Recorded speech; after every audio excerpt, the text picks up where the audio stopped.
Hi guys, welcome back to the channel. If you have followed my previous videos, you may have seen the Shawplus asymmetric epoxidation video under 1 minute. This video will be the complete explanation to the Shawplus asymmetric epoxidation. In this video, we are going to see how epoxidation of alkene takes place, why asymmetric epoxidations are very much important, what is Shawplus asymmetric epoxidation and the mechanism behind it. In addition to it, we may also attend two of the CSER net previous year questions. So let's get started.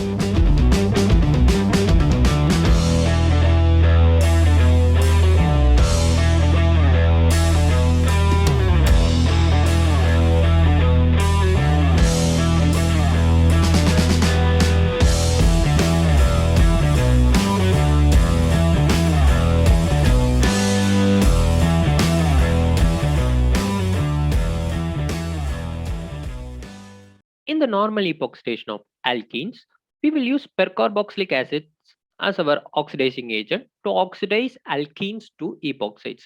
These percarboxylic acids contain weak peroxide bonds, and the labile hydride starts the reaction by attacking the electrophilic carbon, which in turn the alkene's double bond takes away the partially positive oxygen present in the peroxide bond. As a result, peroxide bond breaks away, and the following rearrangement makes the carbonyl oxygen more electronegative, making the electronegative oxygen obstruct the proton. This proceeding reaction will give us an epoxide and a carboxylic acid, and the transition state involved in this reaction will be an 8 electron transition state, as 4 bonds are cleaved in this reaction. One bond contains 2 electrons, and 4 bond means 8 electrons are involved in the transition state. This is the transition state, also called as butterfly transition state.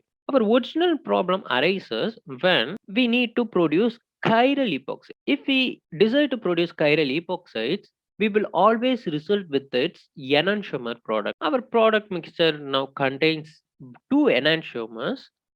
One of the enantiomer rotates plane polarized light in one direction, and the other enantiomer rotates the plane polarized light in other direction. As a result, the product as a whole will remain as optically inactive. Optically active epoxides plays a major role in organic synthesis, and we need to produce optically active epoxides. Thinking of that, Colberry Shawplus provided an excellent idea. He also received 2001 Chemistry Nobel Prize for his excellent asymmetric epoxidation and asymmetric dihydroxylation reactions. He obtained the asymmetric epoxide from allylic alcohol. Allylic alcohol is one in which the alcohol is attached to the carbon adjacent to the double bond carbon.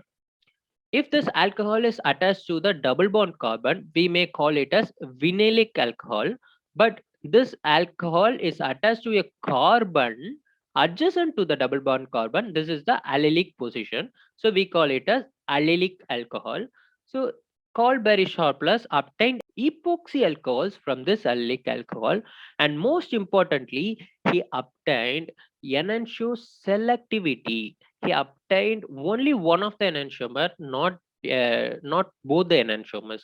So this reaction is called as enantiomer selective reaction, and the reagent which produces this enantiomer selectivity is derived from racemic tartaric acid, which is nothing but the diethyl tartrate.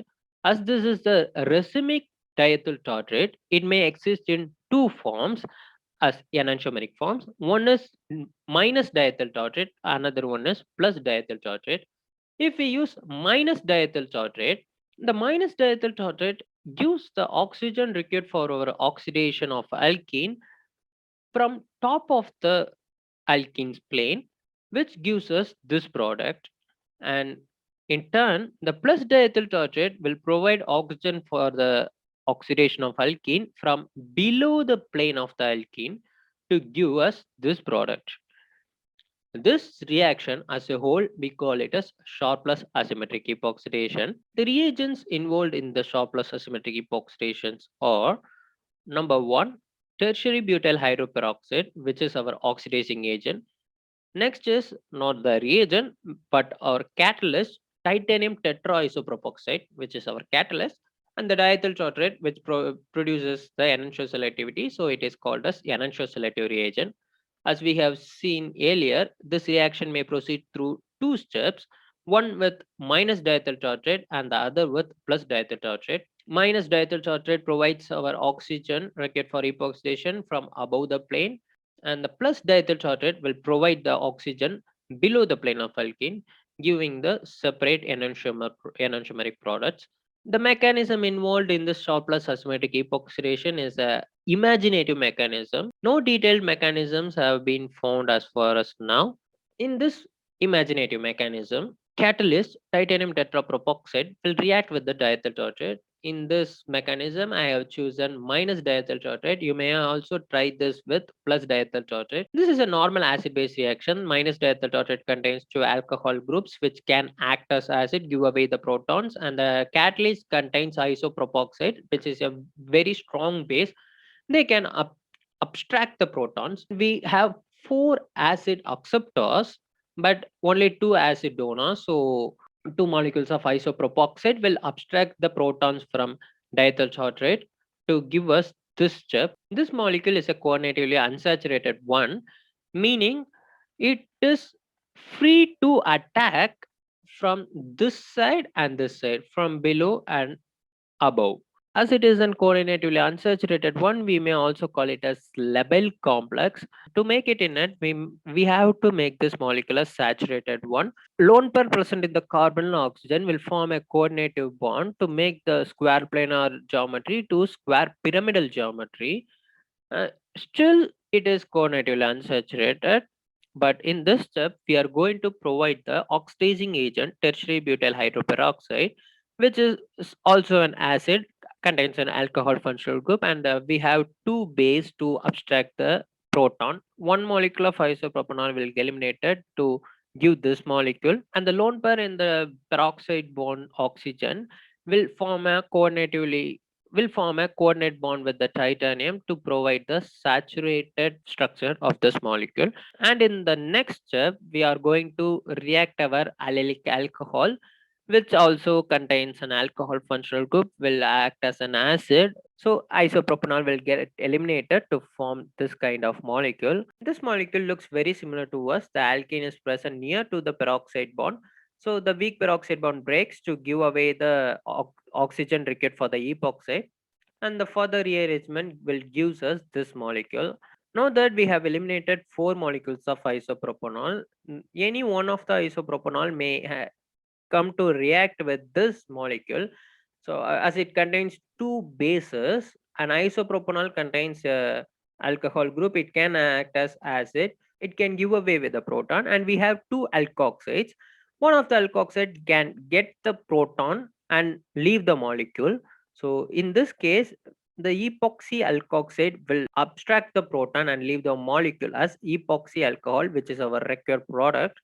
And then in the next step, if we react another molecule of isopropanol, the tertiary butoxide will abstract the proton and leave the molecule as tertiary butanol to give the second product, which on addition of tertiary butyl hydroperoxide will continue the cycle, producing us more and more epoxy alcohols. This is the imaginative mechanism for Short-plus asymmetric epoxidation, but scientists have shown that this titanium will exist in its dimer form to be an active catalyst. In the case of tertiary allylic alcohols, it is better to use zirconium tetraisopropoxide in the place of titanium tetraisopropoxide. So let's now solve two of the previous year CSI net questions. This is one such question in which the first part is Short-plus asymmetric epoxidation. And in the first part, plus diethyl tartrate is given. The plus diethyl tartrate, as we know, will provide the oxygen required for epoxidation from below the alkenes plane, and this will be our product A. And in the second part, first the sodium hydroxide will react with this molecule. Sodium hydroxide is a strong base. Our molecule has an alcohol group. It contains an acid. So a general acid-base reaction will give us this molecule, and the electronegative charge in the oxygen will act as a nucleophile, attack the electrophilic carbon. The epoxide ring will break to give us this molecule. With this epoxide molecule, when thiophenol is going to react, the more electronegative sulfur will attack the electrophilic carbon, which is this carbon, to break the epoxide bond to give our necessary alcohol.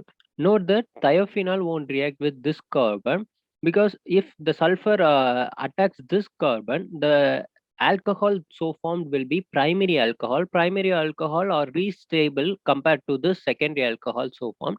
So this will be our product B. It is given in the option number B. This later steps other than the Sharpless asymmetric epoxidation, we call it as paint rearrangement. In our second question, our second part is the Sharpless asymmetric epoxidation. In the first part, there is an alcohol in our reactant is going to react with an acid.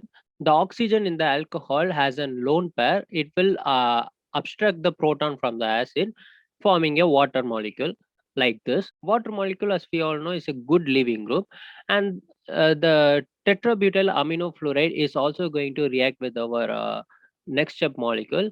In organic synthesis, we use TBAF, tetrabutyl amino fluoride, as a reagent giving away fluoride ions. That fluoride ion will attack the electrophilic silicon present in the second step, which in turn the carbon silicon bond involved in neighboring group participation to make the leaving group leave very rapidly. This is a more of an anti-elimination step.